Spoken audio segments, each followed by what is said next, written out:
क्या आप जानते हैं कि यदि आपका ईपीएफ अकाउंट है, मतलब कि आपकी सैलरी में से कुछ रकम ईपीएफ के लिए काटी जाती है, तो आपको 7 लाख रुपए तक का बीमा कवर मिलता है। बहुत से लोग इस बारे में कोई जानकारी नहीं रखते हैं कि जितने भी ईपीएफ खाता धारक हैं, उनकी मृत्यु होने की स्थिति में उनके परिवार को या नॉमिनी को 7 लाख रुपए तक का बीमा क्लेम मिल सकता है। ईपीएफ का फुल फॉर्म होता है एम्प्लॉयज प्रोविडेंट फंड। जनरली हमारे देश में जितने भी प्राइवेट ऑर्गेनाइजेशन हैं, जिनके पास में 10 या 10 से अधिक कर्मचारी काम करते हैं, वो इसके दायरे में आते हैं। उन कंपनियों की जवाबदारी है कि अपने कर्मचारियों का ईपीएफ कटौती करें, साथ ही अपने तरफ से भी उसमें ईपीएफ की राशि मिलाकर ईपीएफ फंड ऑर्गेनाइजेशन में जमा करें।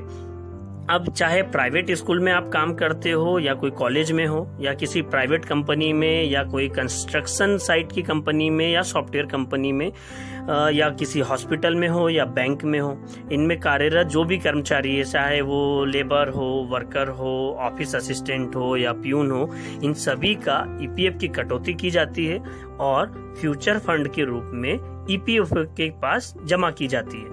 कुल मिलाकर समझने की बात यह है कि जैसे सरकारी कर्मचारियों के लिए रिटायरमेंट का फंड होता है जीपीएफ, वैसे ही प्राइवेट कंपनियां ईपीएफ मतलब सरकार ने व्यवस्था कर रखी है ईपीएफओ की कि प्राइवेट कंपनियों के जो भी कर्मचारी है उनका पैसा यहाँ जमा होगा। खैर, इसके बारे में हम बाद में पूरी डिटेल में बात करेंगे और मैं एक और छोटा वीडियो बना चुका हूँ, जो यहाँ आप ऊपर ये आई की बटन पर क्लिक करके वीडियो देख सकते हैं। आज हम इस वीडियो में बात करने वाले हैं ईडीएलआई स्कीम के बारे में, जो कि है employees deposit linked insurance scheme के बारे में। तो वीडियो के साथ अंत तक बने रहिएगा और हाँ, ये वीडियो अपने साथियों और दोस्तों के साथ जरूर शेयर करें, क्योंकि कोरोना के इस कठिन समय में ये जानकारी बहुत लोगों को फायदा पहुंचा सकती है।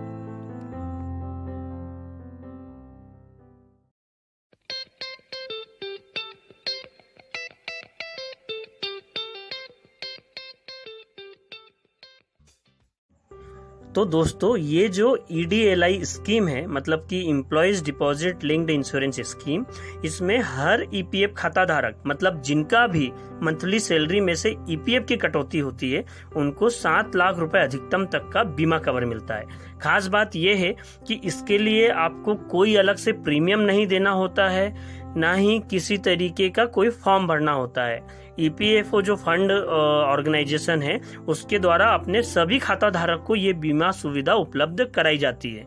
तो आइए इसके बारे में कुछ मुख्य बातों को जान लेते हैं। सबसे पहले बात करें तो इस जो इंश्योरेंस स्कीम है, इसमें न्यूनतम 2.5 लाख रुपए और अधिकतम 7 लाख रुपए तक का बीमा कवर लिया जा सकता है। दूसरी मुख्य बात यह है कि जितने जो खाता धारक है, जिनकी मृत्यु हुई है ईपीएफ खाता धारक की, उसके पिछले 12 महीने की जो औसत बेसिक सैलरी थी, उसके 35 गुना 35 टाइम्स राशि के बराबर का इसमें बीमा कवर मिलता है। तीसरी एक बात यह है कि जो कर्मचारी की मृत्यु हुई है, जिनका ईपीएफ खाता था, उनके पिछले जितना भी अमाउंट जमा था ईपीएफ खाते में, उसके 50% तक का एक्स्ट्रा बोनस भी मिलता है इंश्योरेंस के समय, और जिसकी अधिकतम राशि होती है 1,75,000 रुपए तक की।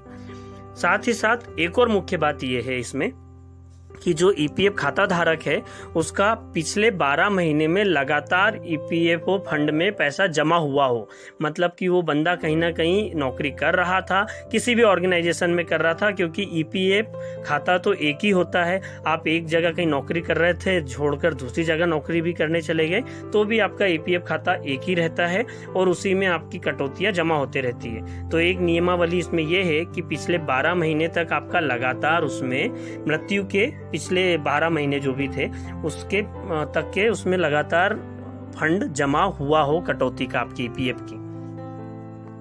तो दोस्तों, ये थी कुछ मुख्य बातें इस इंश्योरेंस स्कीम की। साथ ही बता दें कि पहले इसमें 6 लाख रुपए तक की लिमिट तक, मैक्सिमम लिमिट थी 6 लाख रुपए तक की बीमा कवर मिलता था, लेकिन अभी ये कोरोना टाइम में अप्रैल 2021 में एक नया ऑर्डर आया सरकार के द्वारा, जिससे अब इसकी लिमिट को बढ़ाकर 7 लाख रुपए तक कर दिया गया है। तो अब आइए इसे हम एक उदाहरण से समझते हैं कि यदि किसी बीमित व्यक्ति, मतलब जो भी ईपीएफ खाता धारक था जिसका बीमा हुआ है, तो उस कर्मचारी की बेसिक सैलरी डीए सहित गिन रहे हैं हम यहाँ पर, क्योंकि इसमें नियमावली में डीए को बेसिक सैलरी में ही गिना गया है। ईपीएफ के जो इंश्योरेंस है उसमें तो बेसिक सैलरी डीए सहित अगर किसी व्यक्ति की 15,000 रुपये महीने थी तो बीमा राशि कितनी होगी।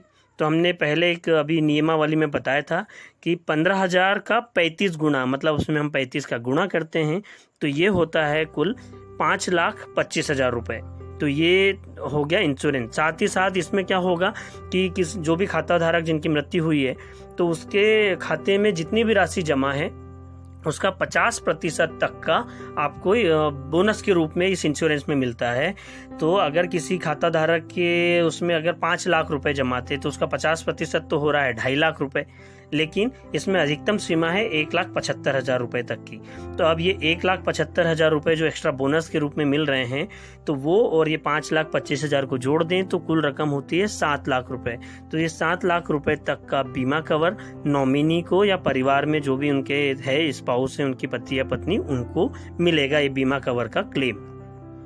अब बात करते हैं कि नॉमिनी को ये क्लेम कैसे मिलेगा। तो ईपीएफ खाता धारक की किसी दुर्घटना में अप्रिय स्थिति में मृत्यु होने पर उनके नॉमिनी को ये बीमा क्लेम करना होगा, जिसके लिए ईपीएफ फॉर्म 5IF भरना होगा और उसे उनके एम्प्लॉयर से, मतलब कि जहां पर वो नौकरी कर रहे थे उससे अटेस्ट कराकर जमा करना होगा ईपीएफओ ऑफिस में, और उसके बाद में नॉमिनी को इसका क्लेम मिल सकेगा।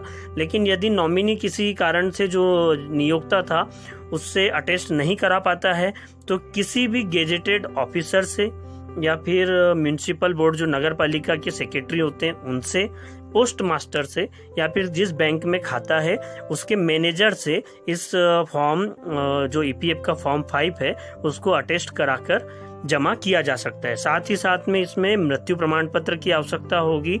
जो कर्मचारी की मृत्यु हुई है उनका मृत्यु प्रमाण पत्र जमा कराना होगा।